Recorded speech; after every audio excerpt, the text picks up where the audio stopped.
Hi friends, welcome to Harish academy. ఈరోజు వార్తలు నిలిచిన జాతీయ, అంతర్జాతీయ, రాష్ట్రీయ అంశాల గురించి, వార్తలు నిలిచిన వ్యక్తులు, అవార్డులు, పుస్తకాలు, మరి క్రీడా సంబంధిత సమాచారం ఒక్కొక్క అంశాన్ని వివరంగా తెలుసుకుందాం. ఈరోజు మన ఫస్ట్ టాపిక్ వచ్చేసి భారతదేశంలో రెన్యూవబుల్ ఎనర్జీ ఇన్స్టాల్డ్ కెపాసిటీకి సంబంధించిన కొన్ని గణాంకాలు వార్తలు నిలిచాయి.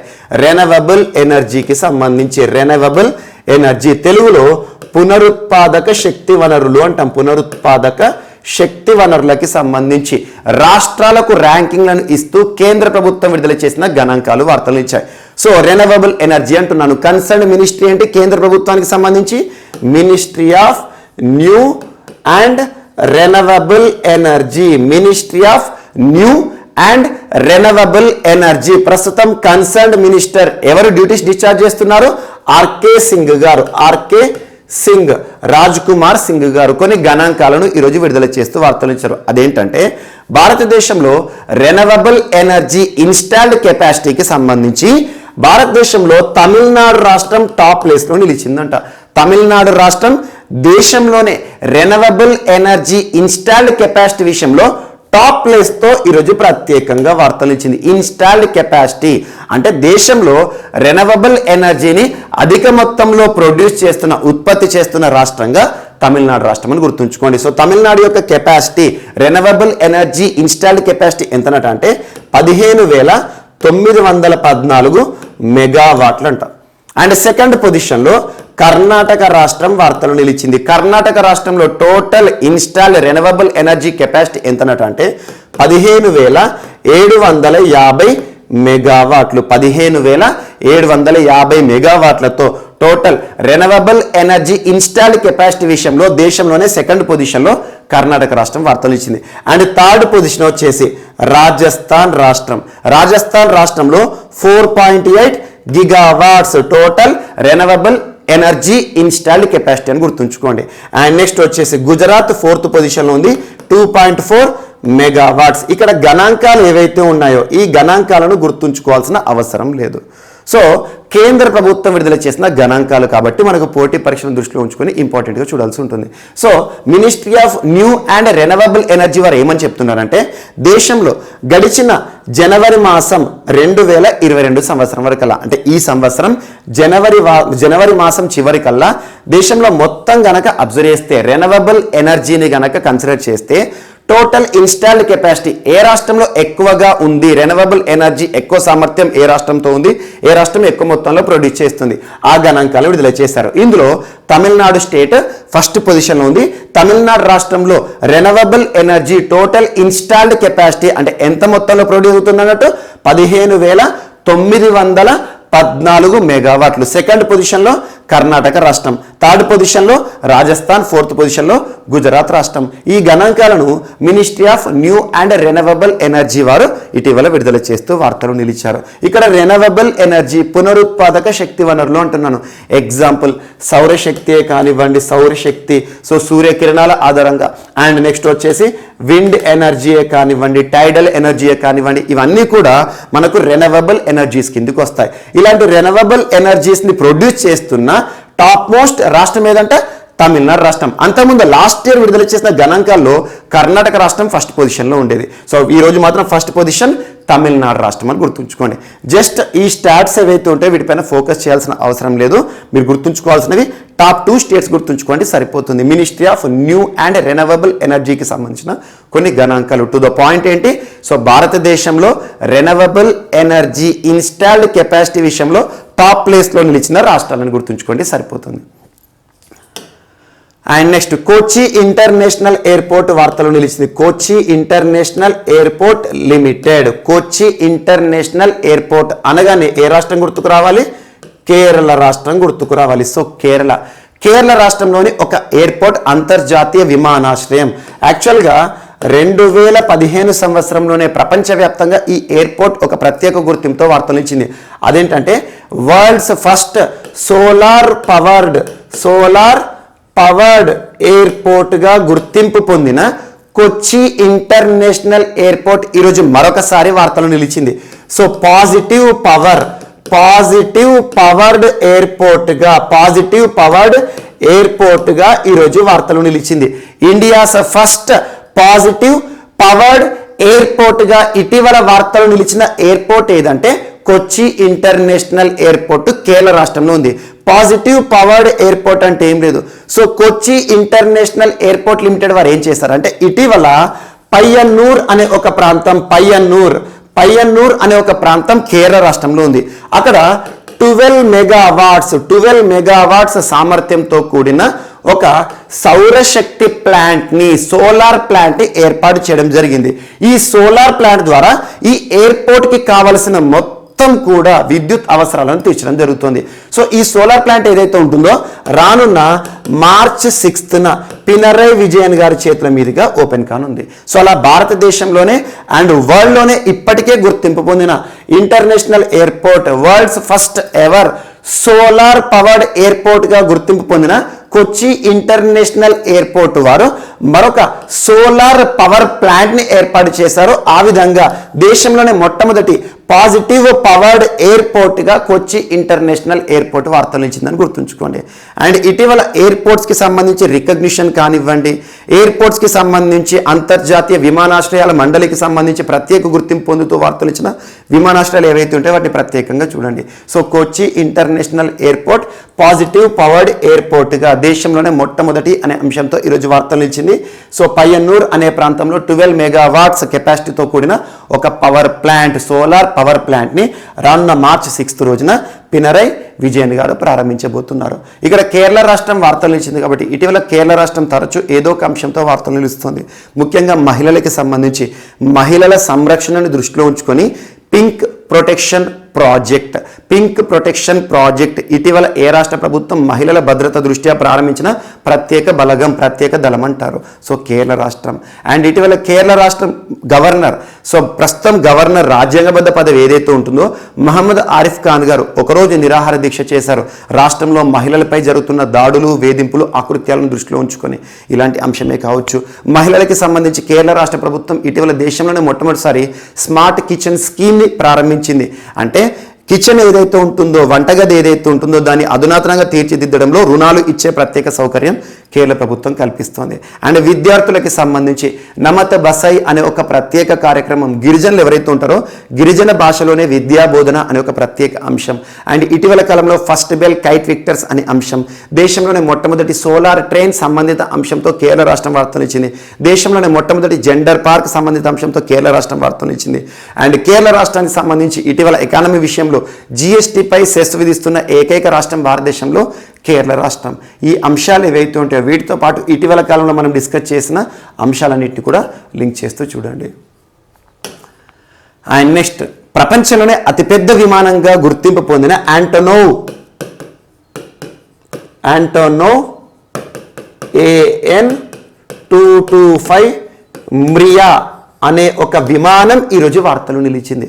ప్రపంచంలోనే అతిపెద్ద కార్గో విమానం. కార్గో అంటే వస్తు సరఫరా కోసం ఉపయోగించే విమానం అన్నట్టు. ప్రస్తుతం ఇది యుక్రెయిన్లో సేవలు అందిస్తోంది. సో యుక్రెయిన్కి సంబంధించి ఇక్కడ యుక్రెయిన్ రష్యా సంక్షోభానికి సంబంధించి బలైన ఒక విమానంగా దీన్ని గుర్తించవచ్చు. బలైన అంటే ఇటీవల రష్యన్ మిసైల్స్ ఏవైతే ఉంటాయో, ప్రస్తుతం రష్యా యుక్రెయిన్ పైన చేస్తున్న దండయాత్ర గురించి ప్రతిరోజు మనం చూస్తున్నాం. అందులో ఈ విమానం ఏదైతే ఉంటుందో, ఈ ఫ్లైట్ ఏదైతే ఉంటుందో ప్రపంచంలోనే ఇప్పటి వరకు అతిపెద్ద కార్గో ఫ్లైట్గా గుర్తింపు పొందిన విమానాన్ని రష్యన్ మిసైల్స్ కూల్చిపారేశాయి. సో దీని యొక్క ప్రత్యేకత ఏంటంటే యాక్చువల్గా దీని యొక్క పొడవును కనుక గమనిస్తే 84 మీటర్స్ పొడవు ఉంటుందంట. అండ్ దీని యొక్క కెపాసిటీ సామర్థ్యం ఎంత అంటే 250 టన్స్ లోడ్ని ఏ ప్రాంతానికైనా సుదూర ప్రాంతాలకు కూడా సరఫరా చేస్తుంది, రవాణా చేస్తుంది. అండ్ దీని యొక్క స్పీడ్ వచ్చేసి గంటకు 850 కిలోమీటర్ల వేగంతో పరిగెత్తే ఒక విమానం. సో ప్రపంచంలోనే అతిపెద్ద కార్గో ఫ్లైట్గా గుర్తింపు పొందిన యాంటోనోవ్ AN225 MRIA విమానాన్ని ఇటీవల రష్యన్ మిసైల్స్ కూల్చిపారేశాయి. ఇది ఒకటి గుర్తుంచుకోండి, సరిపోతుంది. ఇటీవల రష్యా యుక్రెయిన్కి సంబంధించిన ఈ సంక్షోభ పరిస్థితుల్లో వార్తలు నిలిచిన సంస్థలు ఏవైతే ఉంటాయో ప్రతిరోజు మనం డిస్కస్ చేయడం జరుగుతుంది. ముఖ్యంగా ఇంటర్నేషనల్ అటామిక్ ఎనర్జీ ఏజెన్సీయే కావచ్చు, నాటో గురించే కావచ్చు, ఐక్యరాజ్య సమితి భద్రతా మండలి విషయంలో కావచ్చు, సో ఇలాంటివి అండ్ కౌన్సిల్ ఆఫ్ యూరోపే కావచ్చు, అంతర్జాతీయ సంస్థలు ఏవైతే వార్తలు నిలిచాయో వాటిపైన ప్రత్యేకంగా శ్రద్ధ చూపండి. ఎందుకంటే ఈ రష్యా యుక్రెయిన్ సంక్షోభ పరిస్థితులకు సంబంధించి రానున్న పోటీ పరీక్షలు ఏదో ఒక అంశాన్ని మనం చూసే అవకాశం ఉంటుంది. అండ్ నెక్స్ట్, సో ప్రస్తుతం రష్యా చేస్తున్న ఈ దండయాత్రను దృష్టిలో ఉంచుకొని ప్రపంచ దేశాలు రష్యాకి వ్యతిరేకంగా మారాయి. దాని యొక్క ప్రతిఫలం మన నెక్స్ట్ టాపిక్. సో రష్యాను స్విఫ్ట్ నుండి బహిష్కరించడం జరిగింది. స్విఫ్ట్ అంటే society for world wide inter bank financial technology. గుర్తుంచుకోండి, స్విఫ్ట్ యొక్క acronym society for world wide అంటే ప్రపంచవ్యాప్తంగా అన్నట్టు. ఇంటర్ బ్యాంక్ ఫైనాన్షియల్ టెక్నాలజీ ఇది ఒక మెసేజింగ్ అని గుర్తుంచుకోండి, మెసేజింగ్ ప్లాట్ఫామ్ అని గుర్తుంచుకోండి. సో అంతర్జాతీయ స్థాయిలో బ్యాంకింగ్ సేవలను చాలా త్వరితగతిన అందించాలి, చాలా వేగవంతం చేయాలని చెప్పేసి స్విఫ్ట్ సేవలను ప్రారంభించడం జరిగింది. యాక్చువల్గా స్విఫ్ట్ ఈ సంస్థ యొక్క హెడ్ క్వార్టర్ వచ్చేసి బ్రసెల్స్ బెల్జియం కేంద్రంగా పనిచేస్తుంది. ఈ బ్రసెల్స్ కేంద్రంగా పనిచేస్తున్న ప్రస్తుతం వివాదాస్పదమైన ఒక సంస్థ ఏంటి? NATO or OTAN. గుర్తుంచుకోండి, నాటో యొక్క హెడ్ క్వార్టర్ కూడా బ్రసెల్సే, బెల్జియమే. సో బ్రసెల్స్ కేంద్రంగా పనిచేస్తున్న స్విఫ్ట్ ఏదైతే ఉంటుందో స్విఫ్ట్ నుండి రష్యాని బహిష్కరించడం జరిగింది. బహిష్కరించడం అంటున్నాను, కారణం ఏంటంటే ప్రస్తుతం రష్యా చేస్తున్న ఈ యుద్ధ వాతావరణ పరిస్థితులు ఏవైతే ఉంటాయో, రష్యన్ అధ్యక్షుడు పుతిన్ ఇస్తున్న ప్రకటనలు కానివ్వండి, అణు బలగాలు ఏవైతే ఉంటాయో న్యూక్లియర్ ఫోర్స్కి కూడా ఆదేశాలు ఇచ్చారు. ఏ నిమిషంలో అయినా కూడా అణుబాంబును వేయడానికి కూడా సిద్ధంగా ఉన్నామని చెప్పేసి ప్రకటిస్తున్నారు. ఇలాంటి పరిస్థితుల్లో యూరోపియన్ కంట్రీస్ అన్ని కూడా స్విఫ్ట్కి రిక్వెస్ట్ లెటర్ పంపించాయి. యాక్చువల్గా స్విఫ్ట్ అంటే ఏంటంటే ప్రపంచవ్యాప్తంగా బ్యాంకింగ్ సేవలు ఏవైతే ఉంటాయి, ఇక్కడ చూడండి యాక్రోనిమ్ గుర్తుంచుకోండి, society for world wide inter bank, ఒక బ్యాంకుని ఇంకొక బ్యాంకుతో అనుసంధానం చేయడం అన్నట్టు. సో ప్రపంచవ్యాప్తంగా కూడా బ్యాంకింగ్ సేవలు అందించడానికి, వేగవంతమైన సేవలు అందించడానికి ప్రపంచంలో ఆల్మోస్ట్ 11,000 బ్యాంకులను అనుసంధానం చేయడం జరిగింది. ఆ అనుసంధానం చేసిన బ్యాంకులు ఏవైతే ఉంటే ఒక్కొక్క బ్యాంకుకి ఒక్కొక్క యూనిక్ కోడ్ ఇవ్వడం జరుగుతుంది. 8 నెంబర్డ్ యూనిక్ కోడ్. ఎగ్జాంపుల్, నేను ఈరోజు ఇండియాలో ఉన్నాను అనుకోండి, అమెరికాలోని ఒక బ్యాంకుకి సంబంధించి ఒక బ్యాంక్ కస్టమర్ ఎవరైతే ఉంటారో మా సంబంధికులకు డబ్బులు పంపాలనుకోండి. సో ఈ 2 బ్యాంకుల మధ్య కూడా అనుసంధానం చేయడానికి ఒక యూనిక్ కోడ్ అనేది ఉంటుంది.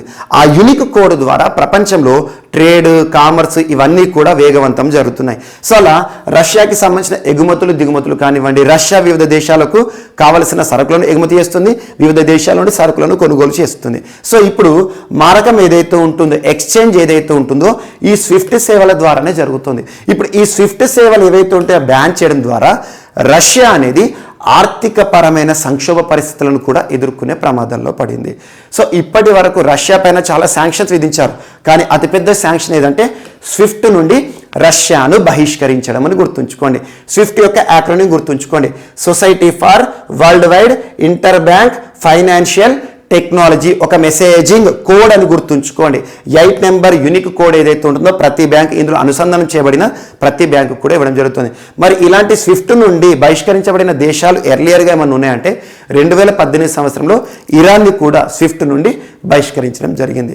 అంతర్జాతీయ స్థాయిలో ఒక దేశానికి ఒక బ్యాంకుకి అనుసంధానం అనేది ఏర్పడాలి. So fast moment of transfer కానివ్వండి, మనీ ట్రాన్స్ఫర్ అనేది వేగవంతంగా చేయడంలో స్విఫ్ట్ అనేది అద్భుతంగా పనిచేస్తుంది. ఆ స్విఫ్ట్ సేవల నుండి రష్యాని బహిష్కరించడం జరిగింది. ఇది ఒకటి ఇంపార్టెంట్.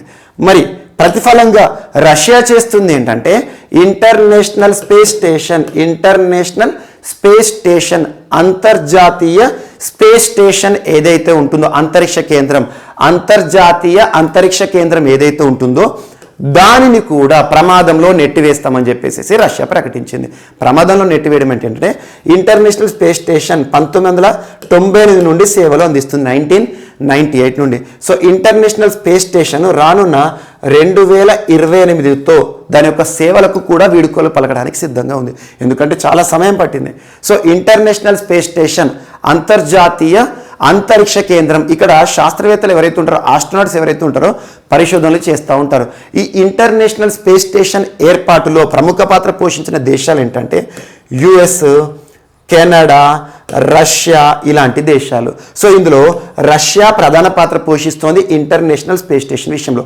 ఇంటర్నేషనల్ స్పేస్ స్టేషన్ ఏదైతే ఉంటుందో దానిని ప్రమాదంలోకి నెట్టివేస్తాం, దాన్ని ప్రపంచంలోని ఈ భూమిపైన ఎక్కడైనా కూడా పడేసే కెపాసిటీ మాకుందని చెప్పేసి ఒక ప్రత్యేకమైన ప్రకటన చేసింది. అంటే ఏంటంటే దీనికి సంబంధించి టెక్నాలజీగా కనుక కొన్ని గైడ్లైన్స్ ఇచ్చింది అనుకోండి, రష్యా కనుక కంట్రోల్ చేయగలిగింది అనుకోండి, ఇంటర్నేషనల్ స్పేస్ స్టేషన్ ఏదైతే ఉంటుందో స్పేస్ నుండి కూడా భూమిపైన పడేస్తాం అని చెప్పేసి చెప్తోంది. ఇది ఒకటి గుర్తుంచుకోండి. జస్ట్ ఇంటర్నేషనల్ స్పేస్ స్టేషన్ విషయంలో కూడా రష్యా కొన్ని ప్రమాద హెచ్చరికలు జారీ చేస్తుంది. కారణం ఏంటంటే ఇంటర్నేషనల్ స్పేస్ స్టేషన్ కంట్రోలింగ్ అనేది రష్యా చేతిలో కూడా ఉంది. ఇది ఒకటి ఇంపార్టెంట్.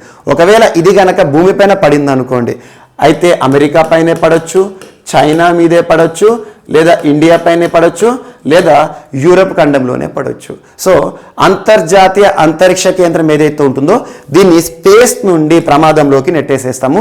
సో ఎర్త్ పైన పడేలా మేము తీసుకుంటాం చర్యలు అని చెప్పేసి కూడా రష్యా ప్రకటించింది. జస్ట్ ఇది ఒక ఎక్స్ట్రా ఇన్ఫర్మేషన్ చూడండి, సరిపోతుంది.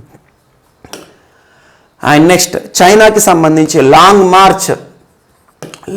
మార్చ్ 8 ప్రయోగం విజయవంతమై వార్తలు నిలిచింది. Long March 8. సో హనానియన్ స్పేస్ స్టేషన్ ఏదైతే ఉంటుందో, హనానియన్ స్పేస్ స్టేషన్ లేదా వెన్చాంగ్ స్పేస్ లాంచింగ్ సెంటర్ అంటే మనకు భారతదేశంలో నెల్లూరు శ్రీహరికోట ఉంది కదా, సేమ్ నెల్లూరు శ్రీహరికోట షార్ లాగానే చైనాలో కూడా చాలా లాంచ్ ప్యాడ్స్ ఉన్నాయి. అందులో ఒక launch pad Wenchang space centre లేదా వెన్చాంగ్ లాంచ్ ప్యాడ్. ఇక్కడ నుండి లాంగ్ మార్చ్ 8ని ఇటీవల చైనా స్పేస్ ఏజెన్సీ వారు విజయవంతంగా ప్రయోగించారు. ఈ రాకెట్ ద్వారా దాదాపు 22 శాటిలైట్లను నిర్దేశిత కక్షలో ప్రవేశపెట్టడం జరిగింది. 22 శాటిలైట్స్. ఈ 22 శాటిలైట్స్ యొక్క ప్రత్యేకత ఏంటంటే ఇవన్నీ కూడా earth observatory satellites, remote sensing satellites అని గుర్తుంచుకోండి. ఎర్త్ పైన జరుగుతున్న భౌగోళిక మార్పులు కానివ్వండి, అడవులకు సంబంధించి విస్తీర్ణం కానివ్వండి, వాతావరణ మార్పులు కానివ్వండి, వాటిని అబ్జర్వ్ చేయడానికి 22 శాటిలైట్ ఏకకాలంలో ఒకే లాంచ్ వెహికల్ ఏదైతే ఉంటుందో launching vehicle long March 8 launch vehicle ద్వారా పేలోడ్స్ ఎన్నున్నాయి 22 శాటిలైట్లను ప్రయోగించడం జరిగింది. విజయవంతమైన ప్రయోగం అని చెప్పేసి ఆల్మోస్ట్ అన్ని పేపర్లో కూడా కవర్ అయింది. ఇదొకటి. అండ్ ఇటీవల చైనాకి సంబంధించి సైన్స్ అండ్ టెక్నాలజీ విషయంలో తరచు మనం ఏదో ఒక అంశాన్ని డిస్కస్ చేస్తున్నాం. నియో 01 రోబో శాటిలైట్ ఉద్దేశం గుర్తుంచుకోండి. అంతరిక్షంలో పేరుకుపోయిన స్పేస్ డెబ్రిస్ అంతరిక్ష చెత్త ఏదైతే ఉంటుందో ఆ అంతరిక్ష చెత్త మొత్తం కూడా నిర్వహించడానికి నియో 01 రోబో శాటిలైట్ని ప్రయోగించిన దేశం ఏదంటే చైనాకి సంబంధించి. షిజువాన్ 21 కూడా సేమ్ పర్పస్ కోసం లాంచ్ చేయడం జరిగింది. అండ్ జురాంగ్ రోయర్ అనేది మార్స్ పైన పనిచేస్తున్న ఒక రోయర్ చైనాకి సంబంధించి. అండ్ వీటితో పాటు లాంగ్ మార్చ్ రాకెట్లు తరచూ వార్తలు ఇస్తున్నాయి. లాంగ్ మార్చ్ అంటేనే చైనా. సో ఈ ప్రయోగం ద్వారా లాంగ్ మార్చ్ రాకెట్ ద్వారా 409 ప్రయోగాలు చేసింది చైనా. వాళ్ళకు సెంటిమెంట్ లాంచింగ్ వెహికల్ అన్నట్టు. మనకు భారతదేశానికి కదా అత్యంత విజయమైన లాంచ్ వెహికల్ రాకెట్ లాంచ్ అయ్యేది అంటే మనకు పిఎస్ఎల్వి అంటాం. అలా చైనాకి సంబంధించి లాంగ్ మార్చ్ అన్నట్టు. సో జస్ట్ గుర్తుంచుకోండి. అండ్ వీటితో పాటు ఇటీవల చైనాకి సంబంధించి బైహతాన్ హైడ్రో ఎలక్ట్రిక్ ప్రాజెక్ట్ కానివ్వండి ప్రపంచంలో 2వ అతిపెద్దది. అండ్ ఇటీవల చైనాకి సంబంధించి సింథటిక్ కెనాబినాయిడ్స్ పైన నిషేధాజ్ఞలు విధించిన దేశంగా మొట్టమొదటి దేశంగా వార్తలు ఇచ్చింది. అండ్ చిన్నపిల్లల సంరక్షణ సంబంధించి చిన్నపిల్లలకు హోంవర్క్ని అండ్ హోమ్ ట్యూషన్స్ని నిషేధిస్తూ ఇచ్చిన ఉత్తర్వులు కానివ్వండి, పిల్లలు తప్పు చేస్తే పెద్దలకు శిక్ష అని చెప్పి ఒక ప్రత్యేకమైన అంశము. So 2 kid policy 3 kid policy అని చెప్పేసి చైనా ఇటీవల తరచూ వార్తలు ఇస్తుంది. సో ఈ అంశాలన్నింటినీ కూడా లింక్ చేసుకోండి.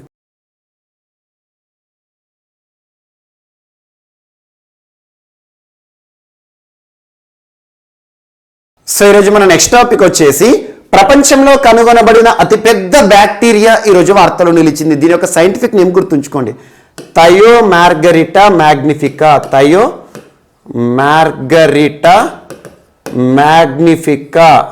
సో ఇటీవల వార్తలు నిలిచిన థయోమార్గరిటా మ్యాగ్నిఫికా అనున్నది ఏంటి అంటారు.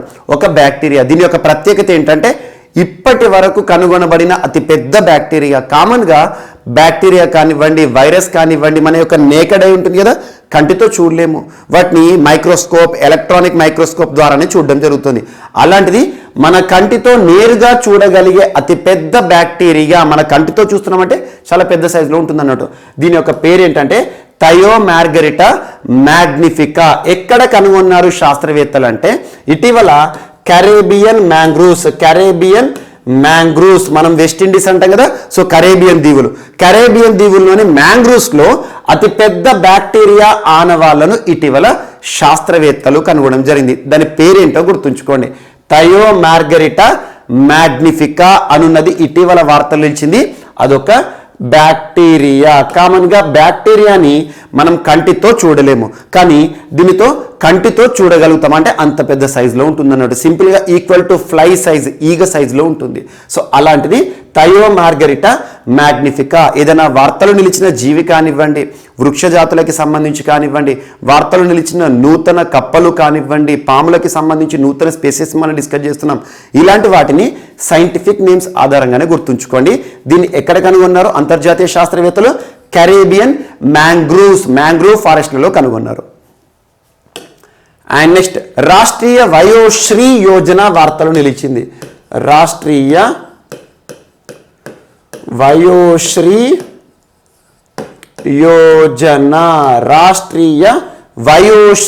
యోజన ప్రోగ్రామ్ ఈరోజు వార్తలు నిలిచింది. యాక్చువల్గా ఇది కొత్త కార్యక్రమం, కొత్త పథకం కాదు. భారత ప్రభుత్వం 2017 సంవత్సరంలో ప్రారంభించిన ప్రోగ్రాం, ఒక పథకమే రాష్ట్రీయ వయోశ్రీ యోజన. ఎవరికి సంబంధించింది? సో వృద్ధులకి సంబంధించి అని గుర్తుంచుకోండి. భారతదేశంలో సీనియర్ సిటిజన్స్ ఎవరైతే ఉంటారో వారికి సంబంధించిన కార్యక్రమమే రాష్ట్రీయ వయోశ్రీ యోజన. ఈరోజు ఎందుకు వార్తలు నిలిచింది అంటే, ఇటీవల గుజరాత్ రాష్ట్రంలోని అహ్మదాబాద్ సిటీలో వృద్ధులు ఎవరైతే ఉంటారో, ఈ పథకానికి అర్హులు ఎవరైతే ఉంటారో వారికి కొన్ని పరికరాలు ఏవైతే ఉంటాయో, వృద్ధులకి కావాల్సిన ఎయిడ్స్ నీడ్స్ ఉంటాయి కదా, వాటిని డిస్ట్రిబ్యూట్ చేయడం జరిగింది. ఎయిడ్స్ అంటే అవసరాలు, నీడ్స్ అంటే మనకు కావాల్సినవి. సో వృద్ధులకి సంబంధించి వీల్ చైర్స్ కానివ్వండి, ఎవరన్నా చెవిటితో బాధపడుతున్నారనుకోండి, సో వినికిడి లోపంతో బాధపడుతున్నారనుకోండి, వారికి ఇయర్లో ఉండేటువంటి పరికరాలు కానివ్వండి, సో వీల్ చైర్స్తో పాటు స్టిక్స్ కానివ్వండి, ఇలాంటివన్నీ కూడా ఈ ప్రోగ్రాం ద్వారా ఇవ్వడం జరుగుతుంది.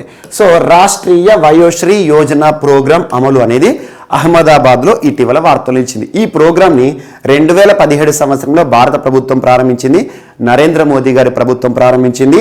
ఇది ఎక్స్క్లూజివ్గా సెంట్రల్ సెక్టార్ స్కీమ్, కేంద్ర ప్రభుత్వ పథకం అని గుర్తుంచుకోండి. అంటే దీనికి కావాల్సిన నిధులను మొత్తం కూడా కేంద్ర ప్రభుత్వమే ఖర్చు చేస్తుంది అన్నట్టు, ఇదొకటి important. And senior citizens welfare fund ఏదైతే ఉంటుందో 2016 సంవత్సరంలో ఏర్పాటు చేసిన ప్రత్యేకమైన నిధి, సీనియర్ సిటిజన్స్ వెల్ఫేర్ ఫండ్ నుండి దీనికి కావాల్సిన నిధులను సమకూర్చడం జరుగుతుంది. ఏ మంత్రిత్వ శాఖ పరిధిలో ఈ ప్రోగ్రాం అమల్లోకి వచ్చింది అంటే, మనకు ministry of social justice and empowerment, కేంద్ర సామాజిక న్యాయ సాధికారత మంత్రిత్వ శాఖ. ఈ మంత్రిత్వ శాఖకి సంబంధించి ఇటీవల దివ్యాంగులకి సంబంధించిన ప్రత్యేక కార్యక్రమాలే కావచ్చు, అండ్ ఇటీవల కాలంలో ట్రాన్స్జెండర్లకి సంబంధించి కావచ్చు, వృద్ధులకి సంబంధించి కానివ్వండి, ప్రోగ్రామ్స్ మనం డిస్కస్ చేయడం జరుగుతుంది. రాష్ట్రీయ వయోశ్రీ యోజన, ఈ ప్రోగ్రామ్ని అల్మికో సంస్థ అమలు చేస్తుంది. అల్మికో సంస్థ కేంద్ర ప్రభుత్వ కార్యక్రమమే, కేంద్ర ప్రభుత్వ పరిధిలో పనిచేస్తున్న ఒక సంస్థ అల్మికో.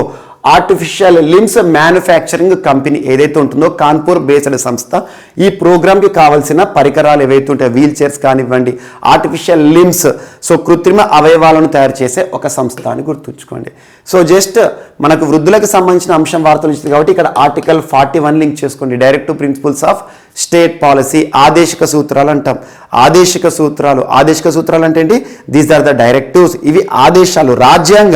రాజ్యానికి మనల్ని పరిపాలించే ప్రభుత్వాలకు ఇచ్చే ఆదేశాలే ఆదేశిక సూత్రాలు. ఆర్టికల్ 41లో వృద్ధుల సంరక్షణ అనేది ప్రభుత్వం యొక్క బాధ్యత అని గుర్తుంచుకోండి.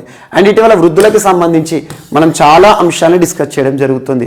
బెల్ ఆఫ్ ఫెయిత్ అనే ఒక ప్రత్యేక కార్యక్రమం కేరళ రాష్ట్రానికి సంబంధించి. బెల్ ఆఫ్ ఫెయిత్, ఒంటరిగా నివసిస్తున్న వృద్ధులు ఎవరైతే ఉంటారో వారికి సంబంధించిన ప్రత్యేకమైన చర్యలు సో కేరళ రాష్ట్ర పోలీసులు అమలు చేస్తున్నారు. అండ్ సాక్రెడ్ అనే ఒక ప్రత్యేకమైన కార్యక్రమం వృద్ధులకు సంబంధించి డిస్కస్ చేశాం. అండ్ సేజ్ పోర్టల్ గురించి కానివ్వండి. సో ఎల్డర్ లైన్ అనే ఒక ప్రత్యేకమైన అంశం, వృద్ధులకు సంబంధించిన టోల్ ఫ్రీ నెంబర్.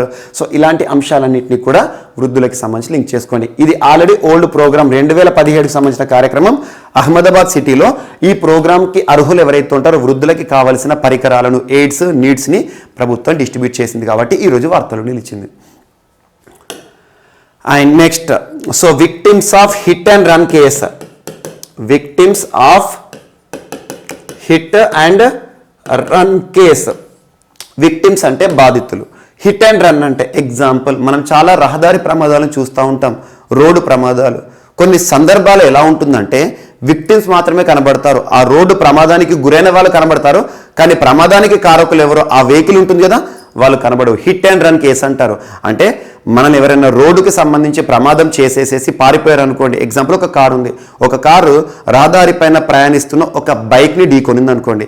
ఆ బైక్ని ఢీకొన్న తర్వాత ఆ కారు ఉంటుంది కదా, ఆ కార్ అనేది మనకు కనిపించకుండా పోవడం, అసలు ఆనవాళ్ళు తెలియదు అన్నట్టు హిట్ అండ్ రన్ కేసెస్ అంటాం. So victims of hit and run కేసెస్కి సంబంధించి భారత ప్రభుత్వం రానున్న ఏప్రిల్ 1వ తేదీ అంటే ఈ ఫైనాన్షియల్ ఇయర్ 2022 ఫైనాన్షియల్ ఇయర్ ప్రారంభం రోజు నుండి ఏప్రిల్ 1వ తేదీ నుండి ఒక కొత్త స్కీమ్ని తీసుకొస్తుంది. అదేంటంటే compensation to victims of hit and run scheme. Compensation to the victims of hit and run scheme. ఈ ప్రోగ్రాంలో భాగంగా ఏం చేస్తుందంటే ఎవరైనా హిట్ అండ్ రన్ కేసులో గనక విక్టిమ్ మరణించారనుకోండి, డెత్ చనిపోయిన వారు ఎవరైతే ఉంటారో వారికి ఇచ్చే కంపెన్సేషన్ భారత ప్రభుత్వం 2 లక్షల రూపాయలకు పెంచడం జరిగింది. అంతకుముందు ఇందులో 1/8 మాత్రమే ఇచ్చేది. సో 2 lakhs కంపెన్సేషన్ భారత ప్రభుత్వం ఇస్తుంది, ఒక ప్రత్యేక పథకం అన్నట్టు హిట్ అండ్ రన్కి సంబంధించి. అండ్ నెక్స్ట్ ఒకవేళ రహదారి ప్రమాదంలో విక్టిమ్స్ ఎవరైతే ఉంటారో వారికి సంబంధించి ఏదైనా ఇంజురీస్ జరిగాయి అనుకోండి, ఇంజురీస్కి 50,000 రూపాయలను ప్రత్యేక ఆర్థిక సాయం కింద ఇవ్వడం జరుగుతుంది. అంతకుముందు ఇది 12,500 రూపాయలు ఉండే. ఏం లేదు, విక్టిమ్స్ ఆఫ్ హిట్ అండ్ రన్కి సంబంధించి ఒక ప్రత్యేక పథకాన్ని అమలు చేస్తున్నట్టుగా ministry of roadways and highways వారు ఒక ప్రత్యేక ప్రకటనతో ఈరోజు వార్తలు ఇచ్చారు.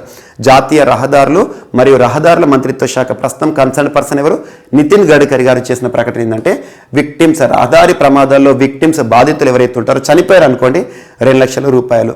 సో ఇంజురీస్ ఏదైనా పెద్ద పెద్ద ఇంజురీస్ కానీ ఇంజురీస్ జరిగినాయి అనుకోండి victims of hit and run కేసులో వాళ్ళకి 50,000 రూపాయలు ఇవ్వడం జరుగుతుంది. ఒక ప్రత్యేకమైన స్కీమ్ని ప్రకటించారు. కంపెన్సేషన్ అంటే నష్టం అన్నట్టు. Compensation to victims of hit and run scheme అని గుర్తుంచుకోండి సరిపోతుంది. అండ్ ఇటీవల కాలంలో మినిస్ట్రీ ఆఫ్ రోడ్వేస్కి సంబంధించి తరచూ ఏదో ఒక అంశం మనం డిస్కస్ చేస్తున్నాం. గుడ్ సమారిటన్స్ అనే ఒక ప్రోగ్రామ్. గుడ్ సమారిటన్స్ అంటే ముఖ్యంగా రహదారి ప్రమాదాలు జరిగినప్పుడు అమూల్యమైన సమయం అని ఉంటుంది, దివ్య గడియలు అంటారు. సో రహదారి ప్రమాదంలో బాధితులు ఎవరైతే ఉంటారో వారిని కరెక్ట్ టైంలో కనుక హాస్పిటల్ తీసుకెళ్ళామనుకోండి వారి ప్రాణాలు కూడా కాపాడవచ్చు. అలా గుడ్ సమారిటన్ ప్రోగ్రామ్, అలా మంచి సామాజిక సేవ చేసేవారు ఎవరైతే ఉంటారో రహదారి ప్రమాదాలు గురైన వారు ఎవరైతే ఉంటారో వారిని హాస్పిటల్కి వెళ్ళేసి ట్రీట్మెంట్ ఇప్పించారనుకోండి వారికి కూడా బహుమతులు ఇచ్చే ఒక ప్రత్యేక కార్యక్రమాన్ని ఇటీవల భారత ప్రభుత్వం ప్రారంభించింది. అండ్ కొన్ని రాష్ట్ర ప్రభుత్వాలు, ఇటీవల తమిళనాడు రాష్ట్ర ప్రభుత్వం ఏం చేసిందంటే ఇన్యూర్ కప్పం నమ్మై కక్కుం 48 అని ఒక స్కీమ్ని ప్రారంభించింది. రాష్ట్రంలో ఏ మారుమూల ప్రాంతంలో అయినా కూడా రహదారి ప్రమాదం కనుక జరిగిందనుకోండి, ఆ రహదారి ప్రమాదంలో విక్టిమ్స్ ఎవరైతే ఉంటారో వారిని ప్రభుత్వం ఉచితంగా 48 గంటల వరకు ఉచితంగా వాళ్ళకి కావాల్సిన మెడిసినల్ సపోర్ట్ అనేది చేస్తుంది. ఇలాంటి అంశాలు లింక్ చేసుకోండి. And next armed forces preparatory schools. Armed forces preparatory schools. Armed forces లేదా ఆర్మీ ప్రిపరేటరీ స్కూల్ అని చెప్పిన ఒకటే. ఇటీవల ఢిల్లీ ప్రభుత్వం గడిచిన సంవత్సరంలో యాక్చువల్గా 2021 సంవత్సరంలో ఢిల్లీ ప్రభుత్వం ప్రవేశపెట్టిన బడ్జెట్ దేశభక్తి బడ్జెట్ పేరుతో ప్రవేశపెట్టారు. దేశభక్తి. అందులో భాగంగా ఢిల్లీ ప్రభుత్వం ఏం చెప్పింది, అరవింద్ కేజ్రీవాల్ ప్రభుత్వం ఏం చెప్పిందంటే రాష్ట్రంలో ముఖ్యంగా ఢిల్లీని రాష్ట్రం అని పిలుస్తారు ఎక్కువగా, ఎందుకంటే ఢిల్లీ కేంద్రపాలిత ప్రాంతమే కానీ అసెంబ్లీతో కూడిన కేంద్రపాలిత ప్రాంతం కాబట్టి అక్కడ ప్రభుత్వం ఉంటుంది. కాబట్టి ప్రభుత్వం గురించి చర్చించినప్పుడు చాలా వార్తాపత్రికల్లో ఢిల్లీ రాష్ట్రంగా పేర్కొంటారు కానీ ఢిల్లీ కేంద్రపాలిత ప్రాంతం.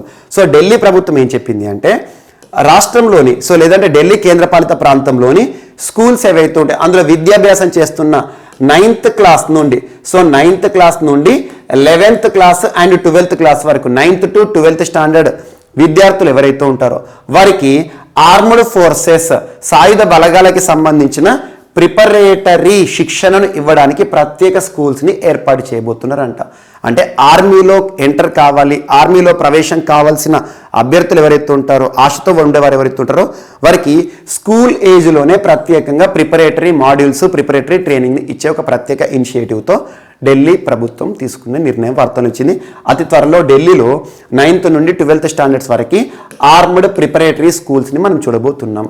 సో ఇటీవల విద్యార్థులకు సంబంధించి ఢిల్లీ ప్రభుత్వం ప్రారంభించిన బిజినెస్ బ్లాస్టర్స్ ప్రోగ్రాం కావచ్చు. బిజినెస్ బ్లాస్టర్స్ అంటే ఏంటంటే చిన్నతనం నుండే 9th, 10th, 11th, 12th ఈ స్టాండర్డ్లోనే పిల్లలకు వ్యాపారం పైన ప్రత్యేక అవగాహన కలపాలని చెప్పేసి బిజినెస్ పైన ప్రత్యేక అవేర్నెస్ క్రియడానికి బిజినెస్ బ్లాస్టర్స్ అనే ఒక ఇనిషియేటివ్తో వార్తలు ఇచ్చింది. అండ్ ఇటీవల దేశ్కే మెంటార్ అనే ఒక ప్రత్యేకమైన కార్యక్రమంతో ఢిల్లీ ప్రభుత్వం వార్తలు ఇచ్చింది. అండ్ ఢిల్లీ కమిషనరేట్ వారు ప్రారంభించిన ఉన్నతి ప్రోగ్రామ్ ఆన్లైన్ ఎడ్యుకేషన్ కానివ్వండి, ఇలాంటి అంశాలను లింక్ చేసుకోండి. ఆర్మీ ప్రిపరేటరీ స్కూల్స్ అని గుర్తుంచుకోండి, లేదా స్కీమ్ అని గుర్తుంచుకోండి ఢిల్లీ ప్రభుత్వానికి సంబంధించి. అండ్ నెక్స్ట్ ఒక ప్రత్యేకమైన పాలసీ, ఒక ఎంటర్ప్రీనర్షిప్ వార్తలు నిలిచింది. అదేంటంటే ICMR DHR policy on biomedical innovation and entrepreneurship, ఒక ప్రత్యేకమైన పాలసీ అని గుర్తుంచుకోండి, లాంచ్ చేయడం జరిగింది. ఎంటర్ప్రీనర్షిప్ దేనికి సంబంధించి Indian council of medical research.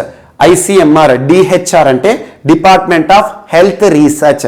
Department of health research or ICMR ప్రత్యేక పాలసీని విడుదల చేయడం జరిగింది. మన్సుఖ్ మాండవీయ గారు ప్రస్తుతం concerned person to which ministry of health and family welfare. ఏమని చెప్తున్నారంటే ఈ ప్రోగ్రాంలో భాగంగా భారతదేశంలో మెడికల్ ప్రొఫెషనల్స్కి అండ్ మెడికల్ ఫీల్డ్లో సైంటిస్టులు, టెక్నాలజిస్టులు, medical, dental, paramedical institutes and colleges ఏవైతే ఉంటాయో వాటికి సంబంధించిన ప్రత్యేక పాలసీ.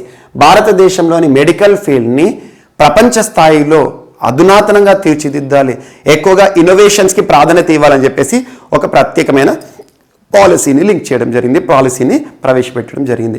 ICMR అండ్ DHR పరిధిలో అని గుర్తుంచుకోండి. ICMR అంటే Indian council of medical research, DHR అంటే department of health research, policy అంటే విధానం. దేనికి సంబంధించి బయోమెడికల్ ఇన్నోవేషన్, జీవ పదార్థాలకి సంబంధించి మెడికల్ ఐటమ్స్ సంబంధించి ఇన్నోవేషన్, నవకల్పనను ప్రోత్సహించే ఒక ప్రత్యేకమైన ప్రోగ్రాము. అండ్ ఎంటర్ప్రీనర్షిప్, ఔత్సాహికవేత్తలు ఎవరైతే ఉంటారో వారికి ప్రత్యేకమైన శిక్షణ కార్యక్రమాలు కూడా నిర్వహించడం జరుగుతుంది. ఇదొకటి ఇంపార్టెంట్. అండ్ ఇటీవల మనం నేషనల్ సైన్స్ డేని కూడా చూసాం. National science day every year February 28న మనం నిర్వహించుకోవడం జరుగుతుంది. ఈ సంవత్సరం ఇచ్చిన థీమ్ ఏంటి? Integrated approach. Integrated approach in S&T in sustainable future. Integrated approach in science and technology in sustainable future. Sustainable future కోసం integrated approach in science and technology అంటే అధునాతనమైన సైంటిఫిక్ అప్రోచ్తో సైన్స్ అండ్ టెక్నాలజీని డెవలప్ చేయాలి. Just themes గుర్తుంచుకోండి, ఏదైనా important day వార్తలు నిలిస్తే. Integrated approach in science and technology for sustainable future. So ఇక్కడ సైన్స్కి సంబంధించి దీన్ని లింక్ చేయడం జరిగింది.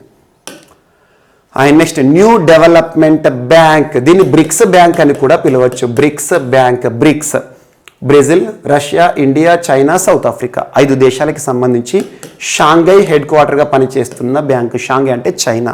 దీనికి సంబంధించి మల్టీలాటరల్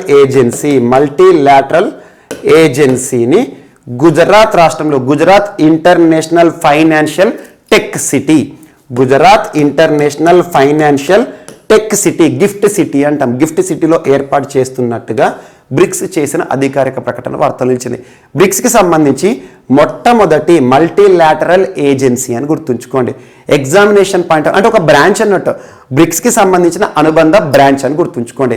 మల్టీలాటరల్ ఏజెన్సీ బ్రిక్స్ పరిధిలో పనిచేసే ఒక ప్రత్యేకమైన సంస్థ గిఫ్ట్ సిటీలో ఏర్పాటు చేయబోతున్నట్టుగా ఒక ప్రత్యేక ప్రకటన వార్తలు నిలిచింది.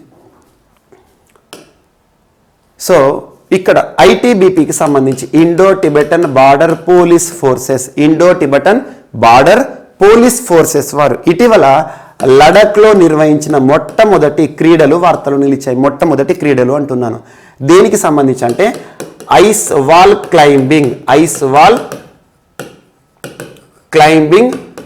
కాంపిటీషన్, ఐస్ వాల్ క్లైంబింగ్ కాంపిటీషన్ని ఇటీవల ITBP పోలీసులు, ITBP Indo Tibetan border polices అంటున్నాను. ముఖ్యంగా భారత్కి చైనాకి సరిహద్దు ఉంటుంది కదా, ఇండో సైనో బార్డర్లో ఉండే ప్రత్యేకమైన పోలీసు బలగాలు ITBP. వీరు లడఖ్ కేంద్రపాలిత ప్రాంతంలో ఐస్ క్లైంబింగ్, ఐస్ వాల్ ఉంటుంది కదా గోడలు, సో మంచుతో ఉన్న గోడలు ఏవైతే ఉంటాయో లడక్ అంటేనే మొత్తం కూడా మంచుతో కప్పబడి ఉంటుంది. సో ఆ ఐస్ వాల్ ఏదైతే ఉంటుందో దాని క్లైంబింగ్కి సంబంధించిన పోటీలను నిర్వహించారు. దేశంలోనే మొట్టమొదటిసారి ఇలాంటి పోటీలను ఐటీబీపీ వారు నిర్వహించారు. ఎక్కడ అంటారు? లడక్ అని గుర్తుంచుకోండి. అండ్ ఈరోజు వార్తలు నిలిచిన వ్యక్తుల విషయానికి వస్తే, సో వార్తల్లో వ్యక్తులు first person Madhabi Puri Buch or Buch. Madhabi Puri అని గుర్తుంచుకోండి. మాధాబి పూరి గారు దేశంలోనే మొట్టమొదటి అనే అంశంతో వార్తలు ఇచ్చారు. దేశంలోనే మొట్టమొదటి మహిళగా ఈరోజు గుర్తింపు పొందుతూ వార్తలు ఇచ్చారు. దేనికి సంబంధించి అంటే సెబీ యొక్క యాక్రోనిమ్ ఏంటి? Securities exchange board of India. Securities exchange board of India. భారతదేశంలో స్టాక్ మార్కెట్, షేర్ మార్కెట్ ఉంటుంది కదా, స్టాక్స్ షేర్స్ అంటాం మనం. సో స్టాక్ మార్కెట్ని, షేర్ మార్కెట్ని నియంత్రించే సంస్థ security exchange board of India. అలా నియంత్రణ సంస్థలపైన ప్రత్యేక శ్రద్ధ చూపండి. ఇటీవల కాలంలో ఆర్బీఐకి సంబంధించి మానిటరీ పాలసీ కానివ్వండి, RBI banker to the bankers, banking వ్యవస్థను మొత్తం నిర్ణయించేది రిజర్వ్ బ్యాంక్ ఆఫ్ ఇండియా. అందుకే బ్యాంకర్ టు బ్యాంకర్స్ అంటారు, దేశంలో అత్యున్నత బ్యాంక్ అంటారు. అదే ఇన్సూరెన్స్ రంగాన్ని రెగ్యులేట్ చేయడానికి బీమా రంగాన్ని నియంత్రణ చేసే సంస్థ ఇన్సూరెన్స్ రెగ్యులేటరీ డెవలప్మెంట్ ఏజెన్సీ, మనకి ఏదైతే ఉందో IRDAI అంటాం. సో అలాంటి సంస్థలు. And Troy telecom regulatory authority of India, భారతదేశంలో టెలికాం రంగానికి సంబంధించి నియంత్రణ చేసే సంస్థ. అలా నియంత్రణ సంస్థలో ఒక సంస్థ SEBI, securities exchange board of India. సెబీకి సంబంధించి నూతన చీఫ్గా నియమితులైన పర్సన్ ఎవరంటే మాధాబి పూరి గారు అని గుర్తుంచుకోండి. ఇప్పటివరకు సెబీ చీఫ్గా, హెడ్గా అజయ్ త్యాగి గారు విధులను నిర్వర్తించారు. తన స్థానంలో నూతన చీఫ్, నూతన అధిపతిగా ఇప్పటివరకు సెబీ చరిత్రలో ఒక్క మహిళ కూడా ఈ సంస్థకి హెడ్గా వార్తలు నిలవలేదు. ఫస్ట్ పర్సన్ కాబట్టి, విమెన్ పర్సన్ కాబట్టి ఇంపార్టెంట్. అండ్ ఇటీవల సెబీకి సంబంధించి సారథి అనే ఒక యాప్ గురించి మనం డిస్కస్ చేయడం జరిగింది. సారథి యాప్, ఇలాంటి అంశాలు లింక్ చేసుకోండి. అండ్ నెక్స్ట్ మెక్సికన్ ఓపెన్ వార్తలు నిలిచింది. మెక్సికన్ టెన్నిస్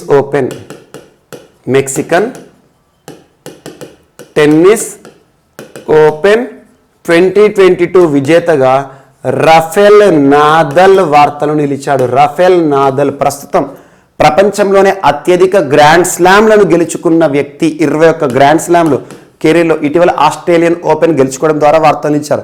ప్రపంచంలో అత్యధిక గ్రాండ్ స్లామ్ టోర్నీలను గెలుచుకున్న వ్యక్తి. గ్రాండ్ స్లామ్లు అంటే 4 ఉంటాయి. Australian open, US open, Wimbledon, French open, ఈ 4 గ్రాండ్ స్లామ్స్ అంటాం మనం. సో అలా 21 గ్రాండ్ స్లామ్లను గెలుచుకున్నాడు. ఈరోజు వార్తలు ఇచ్చింది ఏదైతే మెక్సికన్ టెన్నిస్ ఓపెన్ అనేది గ్రాండ్ స్లామ్ కాదు, జస్ట్ ఇది ఒక ఓపెన్ టెన్నిస్ ఛాంపియన్షిప్. దాని విజేతగా రఫెల్ నాదల్ వార్తలు ఇచ్చారు. స్పెయిన్ సంబంధించిన వ్యక్తి, స్పెయిన్ అని గుర్తుంచుకోండి. సో రఫెల్ నాదల్ ఎక్కడ జరిగింది? మెక్సికో వేదికగా జరిగింది. And next Prime volleyball league.